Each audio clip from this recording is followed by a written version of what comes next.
So first up, you're going to add your yeast to your warm water, followed by your sugar, and then you need to leave it 10 minutes to ferment. And now after 10 minutes you can add your yeast and water to your flour, as well as your yogurt, and your salt, and finally your oil. And now in your bowl, mix this together well until you form a sticky dough.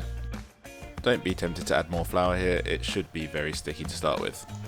And then you're going to turn it out onto a floured work surface and continue to knead for 10 minutes until you get a smooth and elastic dough.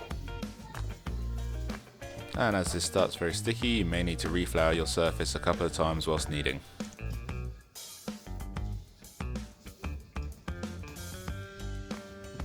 And after 10 minutes it should be nice and smooth like this, and so we're just going to shape it into a rough ball and then cover and leave to prove at room temperature for about an hour or until double in size.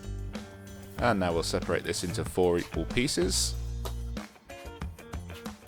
and move them over to a lightly floured surface to prevent sticking. Now take one of your pieces and pick up any of the dough that has stuck to the side and then lightly flour the surface. Shape the dough into a ball by continuously pushing the dough underneath itself, and then gently press flat with your hands. Now you're going to move to your rolling pin and you're going to roll this out once or twice, turn it 90 degrees, roll it again. This will keep it circular through the whole process, and you're going to keep doing that until you've got about a 10-inch round. And now I'm just going to stretch and turn my dough to make it a perfect circle. This isn't completely necessary, it just looks better. And that's the first one shaped, so I'm just going to move that over and repeat the process with the remaining 3.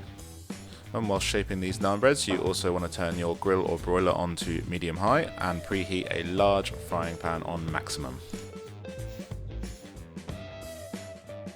So to cook these naan breads, we want to replicate a tandoor oven, and the best way to do this is to place one into a dry frying pan that's been preheated to high and give it about 2 minutes, and once it starts to brown on the bottom, you're going to place it directly under the grill until it has started to bubble and slightly char on top.